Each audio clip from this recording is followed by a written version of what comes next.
IPS पूरन case में आज 7वां दिन है।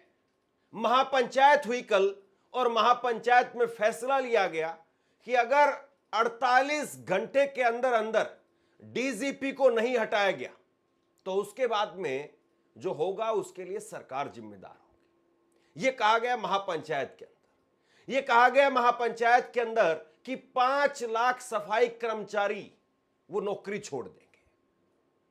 यानी एक तरीके से आर या पार का ऐलान होता हुआ दिखाई दे रहा है। इस महापंचायत में क्या कुछ हुआ है, महापंचायत में कौन कौन से बड़े फैसले हुए हैं और सरकार की तरफ से अभी तक इस मामले को लेकर के, आईपीएस पूरन के मामले को लेकर के क्या कुछ कहा गया है और आईपीएस पूरन की पत्नी आईएएस अमनीत कुमार, उनकी भी एक वीडियो निकल करके सामने आई है जिसमें उनके हाव भाव, उनके शब्द वो बहुत कुछ बयां कर रहे हैं, वो भी मैं आपको बताऊंगा। और इस खबर में हम बात करेंगे, एक और खबर निकल करके सामने आई है जहां पर एक पिछड़े समाज से आने वाले युवक को एक ब्राह्मण के पैर धुलवा करके उसका पानी पिलवाया गया और कहा गया कि कहो कि हम समस्त ब्राह्मण समाज से माफी मांगते हैं। इस देश में बीजेपी के राज में, और जो घटना मैं आपको बताने वाला हूं वो बीजेपी की डबल इंजन सरकार की ही है। इस देश में बीजेपी के राज में मौजूदा वक्त में क्या क्या घटनाएं हो रही हैं, जरा इस बात को भी सिलसिलेवार तरीके से देखने की जरूरत है। चाहे सुप्रीम कोर्ट में जूता उछालने की बात हो, चाहे रायबरेली की घटना हो, चाहे चंडीगढ़ की घटना हो, और चाहे अभी एक और बड़ी घटना निकल करके सामने आई जिसमें सिर्फ एक मीम शेयर करने पर एक ब्राह्मण के पैर धुलवा करके पानी पिलवाया गया। उस पर भी विस्तार से बात करेंगे, लेकिन सबसे पहले महापंचायत के अंदर क्या कुछ फैसले लिए गए हैं वो मैं आपको बताता हूं। महापंचायत में सबसे पहला जो फैसला लिया गया वो यही था कि डीजीपी को, शत्रुजीत को हटाया जाए, इससे कम मंजूर नहीं है। ये जो है वो इस महापंचायत का सबसे बड़ा फैसला है। इसके बाद में कहा गया कि अगर ऐसा 48 घंटे के अंदर नहीं किया गया तो फिर उसके बाद में हम राज्यपाल का, राजभवन का घेराव करेंगे। यह भी जो है महापंचायत में कहा गया। यह भी कहा गया कि 5 लाख सफाई कर्मचारी, 5 लाख सफाई कर्मचारी वो अपनी नौकरी छोड़ देंगे। ये एनडीटीवी की खबर जो है वो आप देखिए। 48 घंटे में डीजीपी को हटाया जाए, नहीं तो वाल्मीकि समाज वाले नौकरी छोड़ेंगे। आईपीएस पूरन मामले में महापंचायत का अल्टीमेट। तो ये जो है वो आईपीएस को मामले को लेकर के अब 48 घंटे का अल्टीमेट दिया गया है और उसमें कहा गया है कि डीजीपी और एसपी दोनों को बर्खास्त करो, दोनों की गिरफ्तारी हो। डीजीपी वाला मामला है। अब एक बड़ी टेक्निकल बात यहां पर महापंचायत में कही गई है, गौर से सुनिए। महापंचायत में कहा गया कि डीजीपी का मामला है, इसलिए ना तो चंडीगढ़ पुलिस ना हरियाणा पुलिस इसकी जांच कर सकती है। इसकी जांच न्यायिक जांच करवाई जाए, न्यायिक जांच करवाई जाए, वो भी सिटिंग जज से करवाई जाए, और संभव हो तो वो जज भी दलित हो, वहां पर इसकी जांच हो। यह जो है कहा गया, क्योंकि डीजीपी है तो डीजीपी पर आप क्या कुछ कर लेंगे। और कल भी मैंने आपको खबर बताई थी कि जिस एसआईटी के का गठन किया गया है उस एसआईटी में भी इंस्पेक्टर लेवल के आदमी हैं, कुछ उसमें आईपीएस भी है, कुछ इंस्पेक्टर लेवल के भी आदमी हैं, तो फिर कहां तक संभव है। तो इसलिए महापंचायत में कहा गया कि डीजीपी का मामला है, ना तो चंडीगढ़ पुलिस इसकी जांच कर सकती है ना हरियाणा पुलिस। इसकी जांच के लिए न्यायिक जांच कमेटी बनाई जाए और उसकी जो निगरानी है या उसकी अध्यक्षता है वो सिटिंग जज करें, और संभव हो तो वो भी दलित जज हो। इसके बाद में कहा गया कि हो सकता है कि चंडीगढ़ के, हरियाणा के और पंजाब के तीनों जगह के सफाई कर्मचारी वो या तो नौकरी छोड़ देंगे या हड़ताल पर चले जाएंगे। और आपको पता है कि अगर सफाई कर्मचारी चले गए तो हरियाणा हो, चंडीगढ़ हो, पंजाब हो, बदबू से जो है वो भर उठेंगे। ये सच्चाई है। और ऐसे में सबसे बड़ा जो उनमें जो तबका है वो दलित है। मुश्किल से कुछ परसेंट होंगे जो बाकी दूसरी कास्ट के लोग होंगे। तो अगर वो तबका हड़ताल पर चला गया तो सोचिए फिर किस तरीके से ये आपके शहर साफ होंगे। इसके बाद में कहा गया कि अगर तब भी संभव नहीं आ तो फिर उसके बाद में ये भी कहा जा सकता है कि मुख्यमंत्री के घर का घेराव किया जाए, यानी भाजपा के सीएम।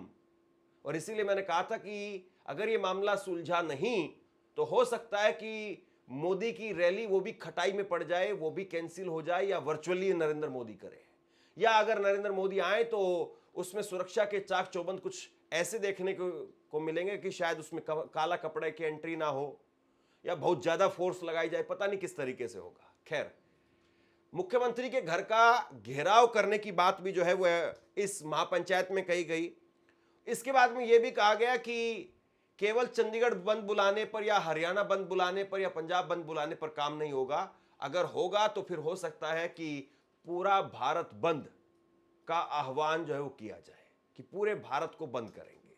और ऐसा होता है तो फिर ये वाकई अपने आप में सरकार के लिए एक बहुत बड़ा जो है सेटबैक होगा कि सरकार फिर इसको कैसे संभालेगी। इसके बाद में यह भी कहा गया कि सांसद हैं जयप्रकाश, और उन्होंने मीडिया से बात करते हुए कहा कि सरकार ने कार्रवाई नहीं की तो प्रजातंत्र ध्वस्त हो जाएगा, और अगर ऐसा होता है तो यह दुखद है। ये कांग्रेस के सांसद हैं हिसार से, और उन्होंने कहा मीडिया से बात करते हुए कि अगर इस मामले में भी, इतने बड़े मामले में भी सरकार ने कार्रवाई नहीं की तो लोगों का विश्वास उठ जाएगा, प्रजातंत्र ध्वस्त हो जाएगा, और अगर ऐसा होता है तो यह दुखदाई है, नहीं होना चाहिए, यह भी उन्होंने कहा। लेकिन अभी तक देखिए आप इस मामले में क्या कुछ हो रहा है। इसके बाद में अजय चौटाला, जो अभी तक की डेवलपमेंट है मैं आपको वो बता रहा हूं। अजय चौटाला वो घर पर मिलने के लिए पहुंचे थे चंडीगढ़ में, और वहां पर जो है उन्होंने मीडिया से बात करते हुए कहा कि अभी तक सरकार ने गिरफ्तारी तो दूर की बात है, डीजीपी की गिरफ्तारी, एसपी की गिरफ्तारी, या बाकी किसी भी अन्य अधिकारी की गिरफ्तारी, वो तो दूर की बात है, अभी तक उनको पूछताछ के लिए नहीं बुलाया है। तो पूछताछ के लिए भी नहीं बुलाया है तो गिरफ्तारी कब होगी, ये उनकी तरफ से कहा गया। और यह भी कहा गया कि ना ही कोई अधिकारी अभी तक जांच में शामिल हुए हैं। तो एसआईटी बना दी गई है, लेकिन जांच में कोई अधिकारी शामिल नहीं हो रहा है, तो बताइए जांच कैसे पूरी होगी। किसी व्यक्ति से जांच ही नहीं की जाएगी तो जांच पूरी कैसे होगी, यह अजय चौटाला ने कहा, एक बड़ा आरोप। और इस केस में सरकार की तरफ से अभी जो डेवलपमेंट निकल करके सामने आया वो आपको बता देता हूं। सरकार ने इस केस में जो एसआईटी बनाई है, उस एसआईटी ने एससी एसटी की नई धारा जोड़ी है, जो परिवार की तरफ से मांग की गई थी। इसमें 3(2) की धारा जो है वो जोड़ी गई है एससी एसटी के नए प्रावधान के तहत, क्योंकि आईपीएस पूरन की जो पत्नी है वो आईएएस है, और वो जाहिर सी बात है आपसे हमसे कहीं ज्यादा जो है वो कानून को समझती है, बारीकियों को समझती है, और उनकी ये मांग थी। उनकी इस छोटी मांग को सरकार ने जरूर मांगा है। लेकिन अभी भी जो गिरफ्तारी वाली बात है वो ज्यों की त्यों है। अभी भी 7वां दिन है, पोस्टमार्टम नहीं हुआ है, और सोचिए कितना दुर्भाग्यपूर्ण है कि 7 दिन से किसी सीनियर आईपीएस अधिकारी का, किसी डीजीपी लेवल के अधिकारी का शव रखा हुआ है, पोस्टमार्टम तक नहीं हो पा रहा है, क्योंकि परिवार विश्वास नहीं कर पा रहा है, परिवार को सरकार आश्वासन वो नहीं दे पा रही जो परिवार को चाहिए। अब बताइए इस मामले में किस तरीके से क्या होगा, और कैसे जो है वो सरकार इस मामले में परिवार को न्याय देगी। अब जो सबसे बड़ा मामला एक और निकल करके सामने आया है, वो मामला निकल करके सामने आया है मध्य प्रदेश का। मध्य प्रदेश का एक मामला निकल करके सामने आया है, मध्य प्रदेश के दामोह से। तस्वीरें ऐसी है कि मैं तस्वीर आपको दिखा भी नहीं सकता। यहां पर एक कुशवाहा समुदाय से आने वाले एक नौजवान लड़के को बुलाया गया, बुला करके उसको कहा गया कि तुम माफी मांगो, समस्त ब्राह्मण समाज से माफी मांगो, और माफी मांगते हुए कहो कि मैं ऐसी हरकत, ऐसा काम फिर से नहीं करूंगा। और फिर उसके बाद में वहीं पर सबके सामने वीडियो बनवाते हुए, माफी मंगवाते हुए उसने माफी भी मांग ली। उसके बाद में कहा गया कि पैर धो इस ब्राह्मण लड़के के, और उसके बाद में पानी पियो। सोचिए ये भारत में हो रहा है, 2025 में हो रहा है। मोदी जी की डबल इंजन की सरकार है, मध्य प्रदेश में मोहन यादव वहां पर मुख्यमंत्री है, वहां हो रहा है। चुनाव से पहले भी एक आदिवासी युवक के ऊपर पेशाब करने का मामला सामने आया था। आप जरा देखिए मध्य प्रदेश से ऐसी कितनी घटनाएं निकल करके सामने आती है।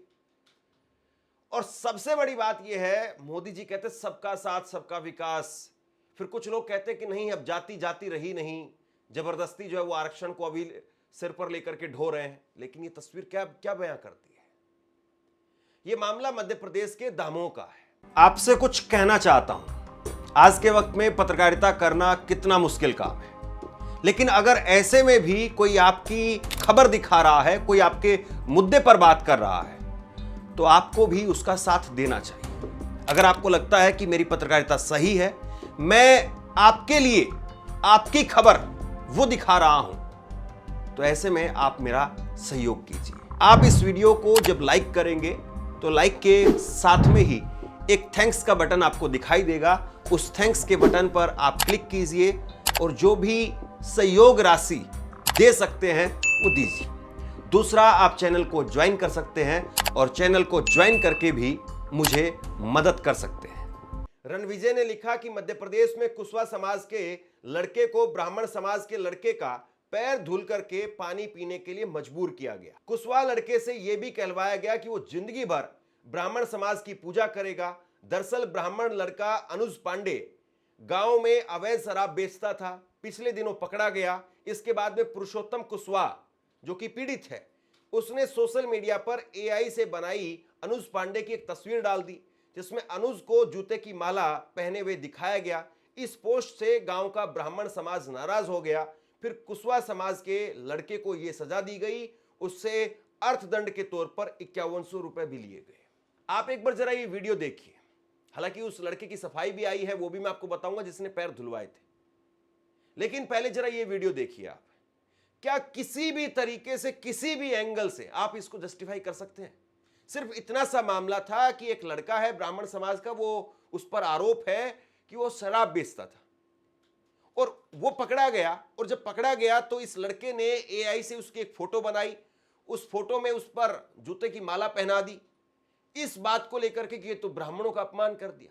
उस लड़के को पकड़ करके लाया गया। हालांकि उसने वो फोटो उसी वक्त में डिलीट कर दी थी, क्योंकि जैसे ही वो फोटो अपलोड की तो गांव में जो है वो चर्चा होने लगी उस फोटो की। 15 मिनट के अंदर अंदर इंस्टाग्राम पर जो फोटो उसने डाली थी वो डिलीट कर दी। लेकिन उसके बावजूद जो है ये सब कुछ हुआ है। आज के बाद जब फिर जाओ, कभी गलती नहीं करेंगे। हम भैया गलती दोबारा नहीं करेंगे। महाराज जी हमसे गलती हो गई।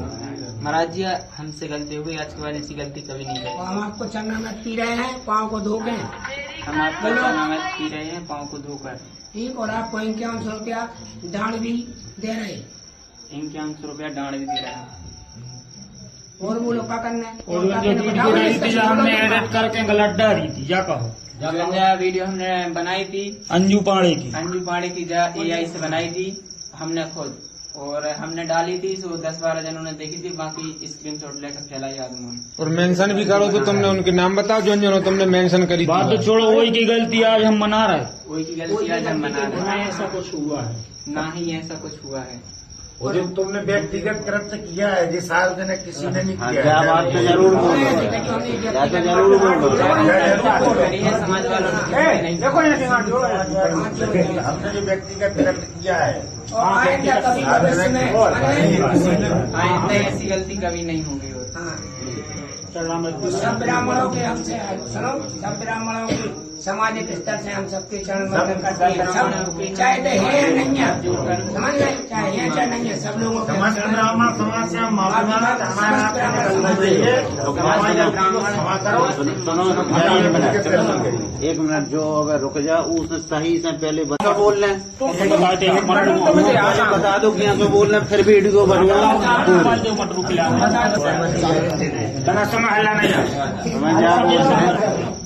बोलने के जो फोटो डाली है जो हमने, जब हमने अपने मन से डाली, यहाँ तक कुछ नहीं हुआ है। और जो गलती हमने करी वह हम चरण धो के आज माफी मांग रहे और समस्त ब्राह्मण समाज से माफी मांग रहे हैं। ऐसी गलती दोबारा नहीं करें। सब जगह बनाओ बोलो। आइंदा से कभी नहीं होगी, और हम सारे ब्राह्मण समाज से माफी मांग रहे हैं। आइंदा से ऐसी गलती कभी नहीं होगी। अब बताइए इसको लेकर के क्या कहा जाए? नरेंद्र मोदी जी के राज में क्या क्या देखा जा रहा है? कहीं सुप्रीम कोर्ट में चीफ जस्टिस दलित हैं, वो उनके ऊपर जूता चल रहा है। एक रायबरेली की घटना सामने आई थी, वहां पर हरिओम वाल्मीकि एक शख्स को पीट पीट करके मार दिया, और वो जब कह रहा था कि राहुल गांधी, तो कहा कि हम बाबा के आदमी हैं। ये कैसे आदमी है और ये किस तरीके के आदमी पैदा कर दिए गए हैं जो लोगों को पीट पीट करके मार देते हैं? यहां पर पैर धुलवा करके पानी पी रहे हैं। ये पी नहीं रहे, पिला रहे हैं। जरा सोचिए कि कैसा समाज जो है वो बना दिया गया, किस तरीके से बना दिया गया। मैं ऐसा नहीं कहूंगा कि ये कांग्रेस के राज में कभी ऐसा हुआ नहीं था, या 70 साल में कभी कोई ऐसा हुआ नहीं था। हुआ था और अभी भी हो रहा है। लेकिन आज इन लोगों की इतनी हिम्मत क्यों बढ़ रही है, कैसे बढ़ रही, ये सवाल बड़ा है। सुप्रीम कोर्ट तक लोग कैसे पहुंच गए? क्या कांग्रेस के राज में कभी सुप्रीम कोर्ट के सीजीआई पर जूता चला? मुझे कोई ऐसी घटना याद नहीं आती, कोई ऐसी घटना है ही नहीं। क्या आपने यह देखा कि किसी सीनियर आईपीएस अधिकारी को मंदिर में नहीं चढ़ने दिया जाता था और उसकी वजह से वो अपने जीवन को खत्म कर लेता है और 7 दिन तक उसका शव रखा रहे? क्या आपने कभी ऐसा देखा? मुझे हरियाणा के इतिहास में कोई ऐसी घटना याद नहीं आती। ये कहा जा रहा है कि ये पहला मामला है और अब यहां पर जूता उसका जो है पानी पिलवाया जा रहा है पैर धुला करके। मनीष सिसोदिया ने लिखा कि यह दृश्य हर इंसानियत को शर्मसार कर देगा। मध्य प्रदेश में एक दलित युवक को ब्राह्मण समाज के लड़के का पैर धोकर के पानी पीने को मजबूर किया गया, धमका करके यह कहलवाया गया कि वो आजीवन ब्राह्मणों की पूजा करेगा।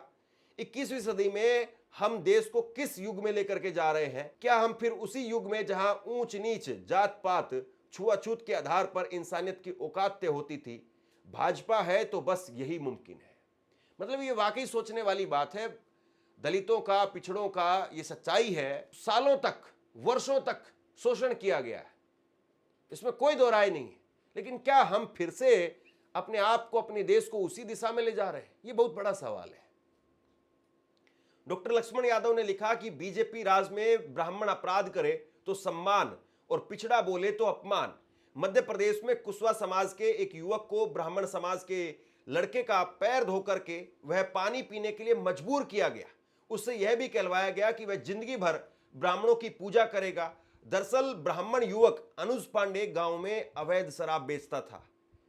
पिछले दिनों वह पकड़ा गया और इसके बाद में पुरुषोत्तम कुशवाहा ने सोशल मीडिया पर एआई से बनाई एक तस्वीर पोस्ट की, जिसमें अनुज को जूते की माला पहने हुए दिखाया गया। इस पोस्ट से गांव का ब्राह्मण समाज नाराज हो गया और वह कुशवाहा युवक को अमानवीय सजा दी गई, जिसमें अर्थदंड के तौर पर 5100 रुपए भी वसूले गए। यह सिर्फ एक अपराध नहीं है, मानव गरिमा पर सीधा हमला है। बीजेपी की चुप्पी मनुवाद की सहमति है। अब वक्त है बोलने का, मनुवाद नहीं चलेगा। तो कुछ इस तरह से प्रतिक्रिया निकल करके सामने आ रही है। अब जिस शख्स के पैर धुलवाए गए थे, पैर धुलवा करके उसका पानी पिलवाया गया था, अब उस शख्स की सफाई आप सुनिए। वो शख्स क्या कह रहा है, उसकी सफाई सुनिए। वो कह रहा है कि हमारा तो गुरु शिष्य का नाता है। ऐसा गुरु शिष्य का रिश्ता तो हमने कहीं नहीं देखा है कि अपने पैर धुलवा करके उसको पानी पिलवाने को मजबूर कर दे। मैं अनुज पांडे, जो कि ग्राम सतरिया से हूं, और जो कल का वीडियो वायरल किया जा रहा है, जिसमें परसोत्तम पटेल मड़िया पूरन ग्राम सतरिया से हमारे पांव धुल रहा है, उसको कुछ कुशवाहा समाज के लोग और समस्त ओबीसी समाज के लोग राजनीतिक मुद्दा बना रहे हैं। और जबकि ऐसा कुछ है नहीं। परसोत्तम पटेल और हमारा गुरु शिष्य का रिश्ता है, जिस रिश्ते के कारण उसने खुद अपनी इच्छा से हमारे पांव धुले थे और उसने जो गलती की थी उसकी माफ़ी मांगी थी। और अगर कुशवाहा समाज को हमारे पांव धुलवाने से दिक्कत हो रही है तो मैं उसके लिए क्षमा प्रार्थी हूँ। और समस्त कुशवाहा समाज व ओबीसी समाजवासियों से मैं कहना चाहता हूँ कि उस वीडियो को अफवाह ना बनाया जाए और उस वीडियो के जरिए कोई राजनीति मुद्दा ना किया जाए। अब बताइए इसके बाद में क्या ही कहा जाए। और अगर ये लड़का दूसरे समुदाय से होता और वो लड़का जो पीड़ित लड़का है वो दूसरे समुदाय से होता, मामला कुछ और होता, तो ना जाने क्या क्या होता। लेकिन अब इस मामले पर कितनी चुप्पी है, कौन इस मामले पर बात कर रहा है, मीडिया में इस खबर पर जो है कितनी चर्चा हो रही है, ये सब आपके सामने है। आईपीएस पूरन के केस में महापंचायत ने फैसला सुना दिया है। अब इंतजार है 48 घंटे का। 48 घंटे में क्या डीजीपी की गिरफ्तारी होती है या सरकार कुछ और बीच का रास्ता निकालती है, ये देखने वाली बात है। लगातार मेरी इस खबर पर नजर बनी हुई है और जैसे ही कोई अपडेट निकल करके सामने आएगी तुरंत आप तक पहुंचाने का काम करूंगा। शेयर कीजिए इस खबर को और आप क्या सोचते हैं नीचे कमेंट बॉक्स में लिख करके जरूर बताइए। धन्यवाद।